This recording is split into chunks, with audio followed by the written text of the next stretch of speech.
Shalom saudaraku yang dikasihi oleh Tuhan. Kita akan merenungkan firman Tuhan dengan tema mengapa kita perlu Tuhan Yesus. Semua manusia perlu memikirkan kehidupan di dunia ini, bahwa di dunia ini kehidupannya sangat sementara. Sedangkan waktu yang berjalan dengan begitu cepat sehingga tidak dapat diulangi kembali menjadi hari yang kemarin. Berputarnya waktu yang kita lalui membuat kita semakin bertambah tua dan usia kita semakin dekat dengan kematian. Bahkan yang lebih menakutkan bagi manusia pada umumnya, harus bertindak hati-hati dan waspada di dalam menjalani kehidupan ini. Karena banyak orang tidak sampai di usia tua sudah meninggal. Dalam berbagai kasus yang kita jumpai, pada masa-masa kini banyak orang meninggal karena kecelakaan, banyak orang meninggal karena tertimpa bencana alam, berbagai macam penyakit, bahkan maut tidak pandang usia. Wajib untuk kita ketahui bersama bahwa kehidupan kita semua akan berakhir, dan begitu pula kematian pun akan hadir menghampiri kita.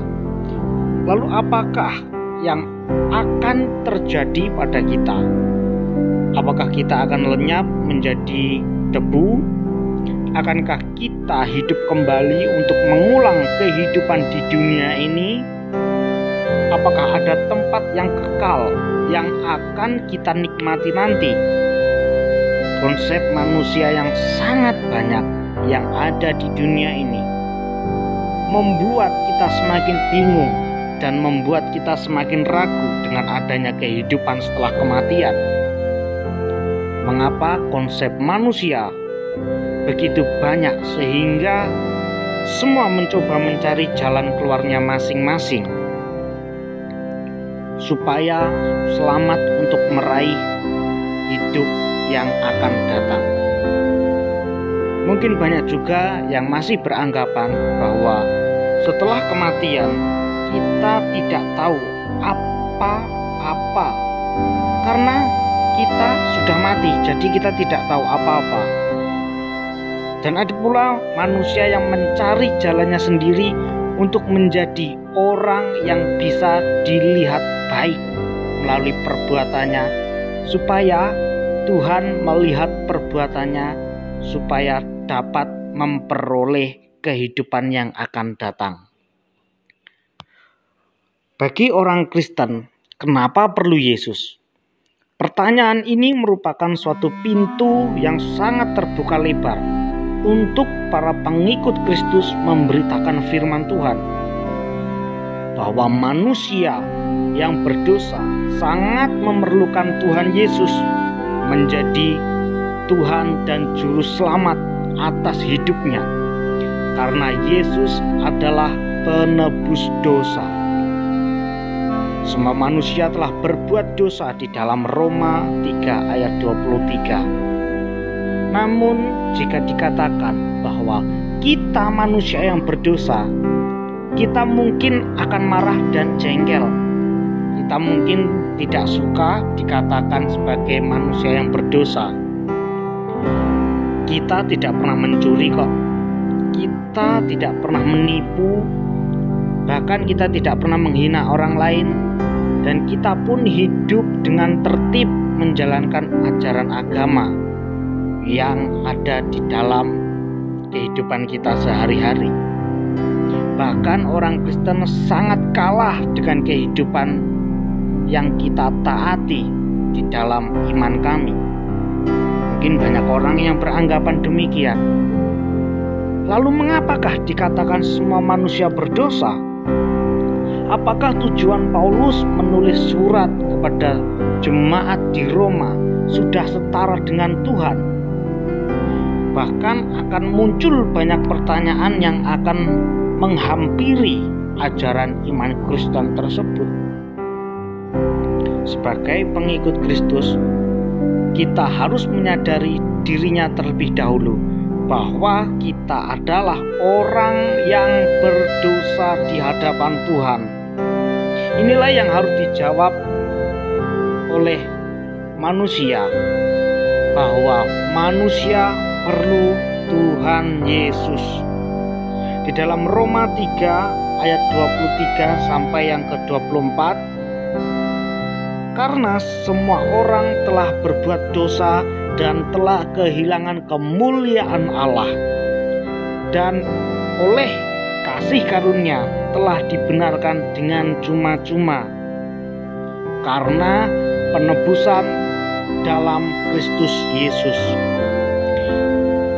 Poin pertama yaitu manusia berdosa. Keberdosaan manusia, sebab itu sama sekali seperti dosa telah masuk ke dalam dunia oleh satu orang, dan oleh dosa itu juga maut. Demikianlah maut itu telah menjalar kepada semua orang, karena semua orang telah berbuat dosa. Di dalam Roma 5 ayat 12. Karena satu orang telah berbuat dosa, maka semua orang hidup di bawah hukum dosa dan terpisah dari Allah.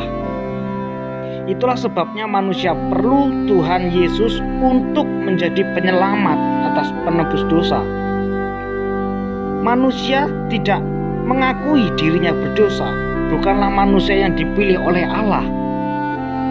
Keberdosaan manusia yang ada di dalam diri kita, ketika kita menyadari diri kita berdosa, berarti kita memerlukan Tuhan Yesus untuk menebus dosa kita, karena Dia adalah penolong hidup kita untuk kita dapat menikmati hidup yang kekal. Barang siapa di dalam Kristus, ia adalah ciptaan yang baru. Karena ciptaan yang pertama sudah rusak, jatuh ke dalam dosa. Meskipun manusia tetap merupakan gambar Allah, tetapi manusia merupakan gambar Allah yang sudah rusak. Manusia tidak lagi mencerminkan keindahan Allah karena begitu sangat rusak. Manusia membunuh satu dengan yang lain, manusia saling menyerang satu dengan yang lain karena begitu dosa menguasai dirinya. Karena itulah Kristus harus datang ke dunia untuk mengembalikan maksud semula Tuhan, bahwa menciptakan segala sesuatu dari yang baik menjadi rusak karena dosa manusia. Poin yang kedua adalah oleh karena kasih karunia. Kasih karunia merupakan kemurahan hati Allah untuk menyelamatkan manusia yang berdosa.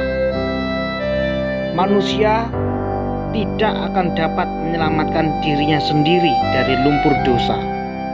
Seperti contoh, orang yang tenggelam dalam lumpur hidup atau lumpur hisap, maka ia tidak akan bisa menolong dirinya sendiri dengan cara menarik rambutnya sendiri ke atas ataupun menarik kepalanya sendiri. Inilah suatu gambaran yang tepat bagi manusia, bahwa manusia perlu kasih karunia dari orang lain untuk menolongnya, perlu pertolongan dari orang lain. Seperti contoh, orang yang tenggelam di dalam lumpur hisap atau lumpur hidup, dia harus ditarik oleh orang lain yang memiliki belas kasihan oleh orang yang tenggelam di dalam lumpur. Begitulah kasih karunia Allah melalui Tuhan Yesus Kristus. Tuhan Yesus telah berperan begitu besar di dalam kehidupan manusia yang berdosa.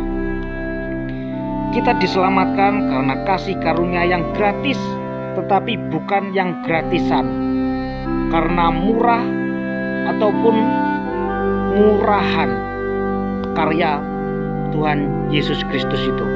Bahwa pengorbanan Tuhan Yesus bukanlah pengorbanan yang murah sehingga manusia menganggapnya itu murahan. Justru kasih karunia dari Allah melalui suatu pengorbanan yang sangat mahal. Oleh karena pengorbanan Tuhan Yesus yang ada di atas kayu salib sebagai wujud kasih yang begitu besar. Di dalam Roma 3 ayat 16 yang berbunyi demikian, karena begitu besar kasih Allah akan dunia ini, sehingga ia telah mengaruniakan anaknya yang tunggal, supaya setiap orang yang percaya kepadanya tidak binasa, melainkan beroleh hidup yang kekal. Setiap orang yang percaya kepadanya tidak akan binasa, melainkan hidup yang kekal. Pengorbanan Kristus adalah wujud yang sangat besar kepada orang-orang yang percaya kepadanya, yaitu percaya kepada Tuhan Yesus Kristus. Yang ketiga adalah penebusan Yesus Kristus. Di dalam dunia tidak pernah terjadi pengharapan jika kisah penebusan yang dikerjakan oleh Allah tidak pernah ada di dunia ini. Maka dunia ini tidak memiliki pengharapan sama sekali. Orang-orang berdosa tidak memiliki harapan untuk hidup yang kekal, untuk kehidupan yang akan datang. Jikalau kisah kejatuhan manusia menjadi duka yang sangat mendalam yang mengawali pemberontakan manusia terhadap Allah, maka kisah penebusan menjadi kisah yang membawa penghiburan, menjadi kisah yang membuka harapan, yang memimpin manusia kepada pendamaian dengan Allah. Karena itu merupakan suatu kabar sukacita tentang adanya kehidupan kekal yang akan datang. Namun, sekalipun penebusan oleh Kristus menjadi kisah yang membawa sukacita besar, bukan berarti kisah ini tidak mengandung kepedihan yang mendalam. Sebab di dalam adanya sukacita yang besar terdapat dukacita yang begitu besar. Tujuan Tuhan Yesus datang ke dunia adalah untuk menebus dosa manusia.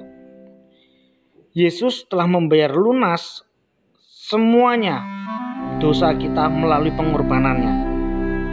Kita patut bersyukur karena ada yang berkorban untuk rela menjadi orang dipilih oleh Allah untuk percaya, dan kita harus menghormati dan menghargai pengorbanan Yesus yang telah menyelamatkan dosa kita.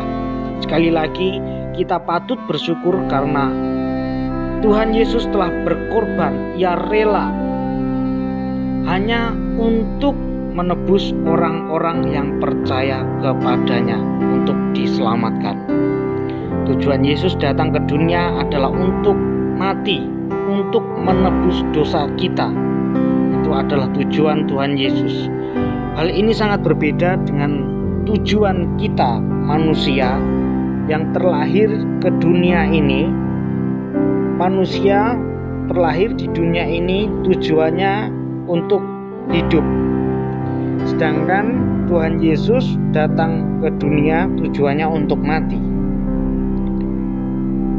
Inilah yang harus kita ingat selalu, bahwa manusia lahir untuk hidup, tetapi Yesus lahir tujuannya untuk mengorbankan dirinya bagi setiap orang yang percaya kepadanya, supaya ia memperoleh hidup yang kekal. Hal yang harus kita pelajari adalah, sekali lagi perlu ditegaskan bahwa kenapa manusia perlu Yesus? Karena manusia berdosa. Oleh sebab itu, hanya Yesus yang bisa menyelamatkan dosa manusia, supaya yang percaya beroleh hidup yang kekal. Supaya Tuhan menyelamatkan kita, maka kita harus percaya kepada Tuhan Yesus. Seperti firman Tuhan di dalam Yohanes 3:15 sampai 18, supaya setiap orang yang percaya kepadanya beroleh hidup yang kekal. Karena begitu besar kasih Allah akan dunia ini, sehingga Ia telah mengaruniakan anaknya yang tunggal, supaya setiap orang yang percaya kepadanya tidak binasa, melainkan beroleh hidup yang kekal.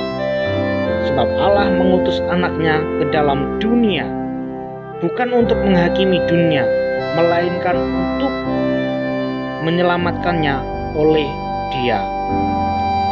Barang siapa percaya kepadanya, ia tidak akan dihukum. Barang siapa tidak percaya, ia telah berada di bawah hukuman, sebab ia tidak percaya dalam nama Anak Tunggal Allah. Di dalam Titus pasal 2 ayat 12 sampai 14, Ia mendidik kita supaya kita meninggalkan kefasikan dan keinginan-keinginan duniawi, dan supaya kita hidup bijaksana, adil, dan beribadah di dalam dunia sekarang ini, dengan menantikan penggenapan pengharapan kita yang penuh bahagia dan penyataan kemuliaan Allah yang maha besar dan juru selamat kita, Yesus Kristus, yang telah menyerahkan dirinya bagi kita untuk membebaskan kita dari segala kejahatan dan untuk menguduskan bagi dirinya suatu umat kepunyaannya sendiri yang rajin berbuat baik. Jadi orang yang dipilih oleh Allah melalui putranya, yaitu Yesus Kristus, ia harus berbuat baik, bukan untuk selamat, tetapi orang yang dipilihnya, yang dikuduskannya, harus melakukan perbuatan baik dengan rajin. Di dalam Kisah Para Rasul pasal 4 ayat 11 dan 12, Yesus adalah batu yang dibuang oleh tukang-tukang bangunan, yaitu kamu sendiri, namun Ia telah menjadi batu penjuru, dan keselamatan tidak ada di dalam siapapun juga selain di dalam Dia. Sebab di bawah kolong langit ini tidak ada nama lain yang diberikan kepada manusia yang olehnya kita dapat diselamatkan. Di bawah kolong langit hanyalah keselamatan melalui Tuhan Yesus Kristus. Dalam 2 Timotius pasal 1 ayat 9 dan 10, Dialah yang menyelamatkan kita dan memanggil kita dengan panggilan kudus, bukan berdasarkan perbuatan kita, melainkan berdasarkan maksud dan kasih karunia-Nya sendiri yang telah dikaruniakan kepada kita dalam Kristus Yesus sebelum permulaan zaman, dan yang sekarang dinyatakan oleh kedatangan juru selamat kita, Yesus Kristus, yang oleh Injil telah mematahkan kuasa maut dan mendatangkan hidup yang tidak dapat binasa. Tuhan Yesus Kristus datang ke dunia untuk menyelamatkan kita. Oleh orang yang percaya di dalam Injil, percaya kepada Tuhan Yesus Kristus, Tuhan Yesus telah mematahkan kuasa maut dan Dia mendatangkan hidup yang tidak dapat binasa. Tuhan Yesus memberikan hidup yang kekal kepada kita. Jadi semua manusia butuh Yesus. Masihkah kurang bukti jikalau Tuhan Yesus adalah juru selamat dalam hidup kita? Mari kita berdoa. Terima kasih Tuhan Yesus, karena pengorbanan-Mu di kayu salib telah menyelamatkan kami, umat yang percaya kepadamu.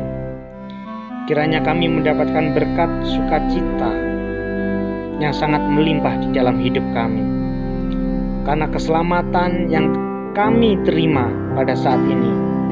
Kiranya ya Tuhan, Kau terus menuntun kami, kehidupan kami, untuk kami dapat bersaksi, untuk kami dapat menceritakan keselamatan yang telah kami terima, supaya kami menceritakan pertolongan yang telah Tuhan berikan kepada kami.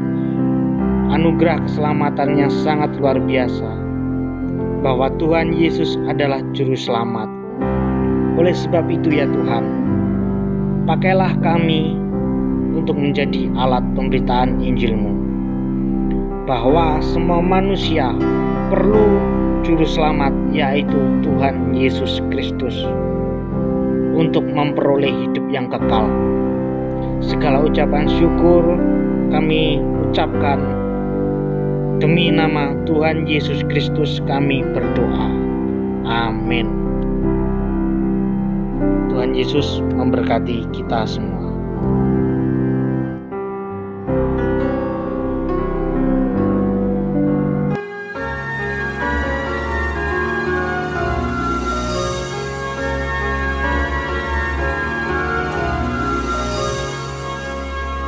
Besar anugerah-Mu, besar berlimpah kasih, berlimpah kasih, semakin bertambah besar, semakin bertambah besar, besar anugerah, besar berlimpah kasih, berlimpah kasih, semakin bertambah besar.